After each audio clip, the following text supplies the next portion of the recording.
Essa é a Renata. Essa é a Roberta. Infelizmente, elas confiaram na pessoa errada e acabaram tendo um desfecho brutal por causa disso. Agora, vamos entender essa história. Tudo começa em Mogi das Cruzes, cidade do interior de São Paulo conhecida por suas serras, represas e por ter inspirado o cartunista Maurício de Souza a criar a Turma da Mônica. Foi ali, mais especificamente no bairro Nobre de Vila Oliveira, que Nelson e Rita construíram a vida que sempre sonharam. O casal vinha de famílias com boa condição financeira e, depois de se casarem, uniram patrimônio e deram início a uma rotina tranquila. Nelson comandava uma oficina e trabalhava duro para sustentar a casa, enquanto Rita cuidava das duas filhas do casal, Renata, a mais velha, e Roberta, a caçula. As meninas eram tratadas como princesas, cresceram cercadas de cuidado, frequentando cursos particulares além da escola regular, sempre acompanhadas pela mãe, que praticamente vivia em função delas. Renata, a mais velha, tinha 21 anos e já trilhava um caminho profissional promissor. Trabalhava no fórum da cidade como auxiliar de juiz e sonhava em um dia vestir a toga. Era descrita por quem a conhecia como estudiosa, delicada e extremamente dedicada. Roberta, por sua vez, tinha 16 anos. Ainda não sabia exatamente qual profissão seguir, mas se preparava com afinco para o vestibular. Era alegre, divertida e, assim como a irmã, muito querida entre amigos e conhecidos na cidade. As duas irmãs eram inseparáveis.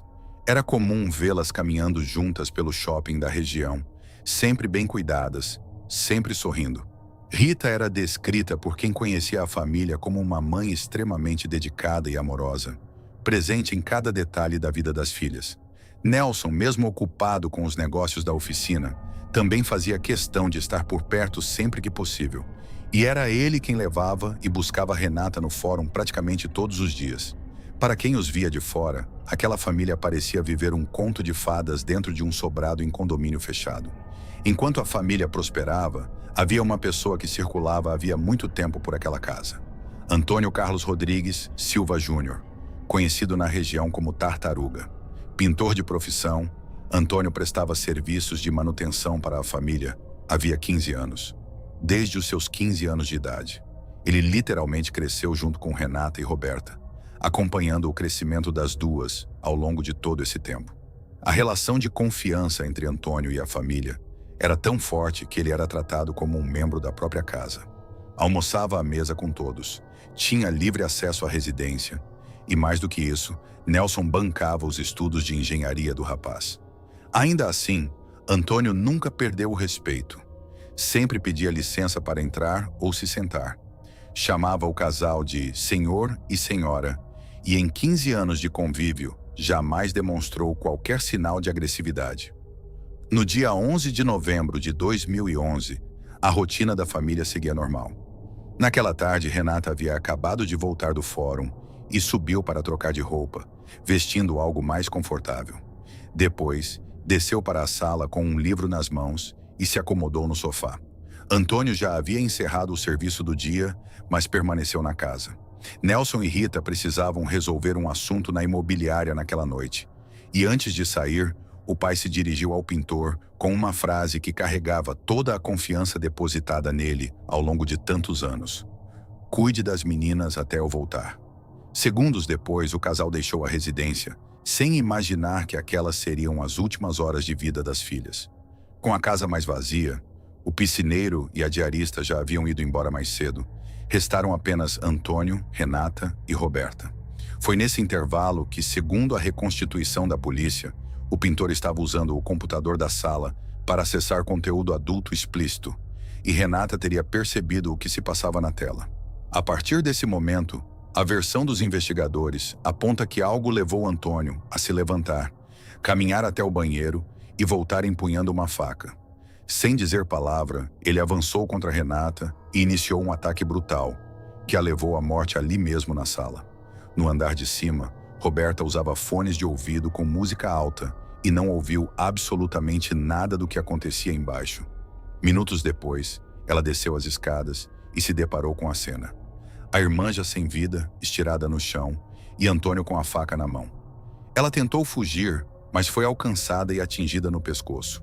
Ferida, ainda conseguiu se arrastar até a porta que dava para fora da casa, mas as forças a abandonaram antes que conseguisse escapar. Seu corpo foi então arrastado e deixado sobre a mesa da cozinha. A perícia constataria depois que os ataques foram extremamente violentos, com o uso de faca e também de um castiçal encontrado no local, o que resultou em múltiplos ferimentos de corte e contusão em ambas as vítimas.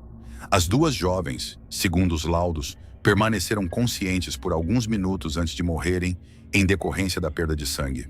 Por volta das 22 horas, Nelson retornou para casa e se deparou com a cena mais aterrorizante que um pai poderia imaginar. Ao ver o pai, Antônio teve uma atitude que chamaria a atenção da investigação mais tarde. Em vez de tentar impedir que Nelson visse o que havia acontecido, ele o convidou a entrar e ver o que fizeram com as filhas. Desesperado, Nelson chamou a polícia e o SAMU. Quando os agentes chegaram, encontraram um pai em pânico, gritando que suas filhas haviam sido mortas. Dentro da casa, tomada por sangue, a cena era chocante. Foi então que, em meio ao local do crime, surgiu Antônio, apresentando ferimentos leves e afirmando ser o único sobrevivente de um assalto. Segundo ele, um grupo armado teria invadido a residência para roubar e, no processo, matado as duas jovens. A princípio, essa parecia ser apenas mais uma tragédia causada pela violência urbana. Mas a versão começou a apresentar rachaduras já nas primeiras horas de investigação. Nenhum item de valor havia sido levado da casa. Antônio não estava amarrado nem trancado em nenhum cômodo, algo incomum em invasões desse tipo, já que normalmente os moradores presentes são controlados para facilitar a ação dos criminosos. Ao ser questionado pela polícia ainda no hospital, Antônio respondia de forma curta e evasiva até parar de falar completamente. Os policiais notaram que ele estava coberto de sangue, embora seus próprios ferimentos fossem superficiais, incompatíveis com uma luta contra um agressor tão violento quanto aquele que havia matado as duas jovens. Antônio praticava artes marciais e tinha porte físico avantajado, o que tornava ainda mais estranho o fato de não apresentar lesões graves. Durante a madrugada, a perícia vasculhou cada centímetro da casa e não encontrou nenhuma evidência de invasão. Sem digitais estranhas, sem pegadas, sem vestígios de arrombamento. Tudo indicava que ninguém mais havia entrado ali, além de quem já tinha acesso livre à residência. Com essas informações em mãos, a polícia conseguiu transferir Antônio do hospital para a delegacia antes do meio-dia seguinte. Ao longo do interrogatório, ele tentou manter a versão do assalto, mas acabou cedendo às evidências e confessou ser o autor dos ataques.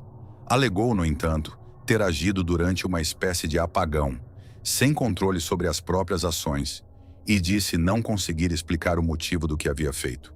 A investigação também apontou que ambas as jovens sofreram tentativas de abuso durante o ataque, embora não tenham se concretizado. Fator que, segundo os peritos, poderia indicar parte da motivação por trás da violência, ainda que nenhuma prova de premeditação tenha sido encontrada. Com o passar do tempo, Antônio apresentou uma segunda versão dos fatos, um pouco diferente da primeira confissão. Nela, negou ter sido confrontado por Renata e afirmou que a jovem sequer havia percebido sua aproximação até o momento do ataque. Também admitiu ter cortado as roupas de Roberta, mas negou qualquer tentativa posterior. As lacunas entre as duas versões nunca foram totalmente esclarecidas, e a ordem exata dos acontecimentos permanece, até hoje, uma incógnita completa. Ao longo de todo o processo, nenhum familiar, amigo ou conhecido aceitou depor a favor de Antônio. Seu casamento chegou ao fim logo após a prisão, e ele jamais conseguiu apresentar uma explicação convincente para o que havia feito. Não tinha histórico criminal, não fazia uso de drogas ou álcool em excesso, e nunca havia demonstrado qualquer traço de violência antes daquela noite. Ao final do processo, Antônio Carlos Rodrigues Silva Júnior foi condenado a 57 anos de prisão em regime fechado. Mas pela legislação brasileira vigente em 2011, o tempo máximo que uma pessoa poderia permanecer presa era de 30 anos, o que significa que ele deverá deixar o sistema prisional até novembro de 2041. Nelson e Rita nunca mais foram os mesmos. Em 2012, decidiram deixar Mogi das Cruzes definitivamente e recomeçar a vida no Nordeste do Brasil. longe da exposição pública e da dor que aquela cidade passou a representar. Até hoje, vivem de forma reservada, tentando reconstruir o que restou depois de perder as duas filhas para a pessoa em quem mais confiavam.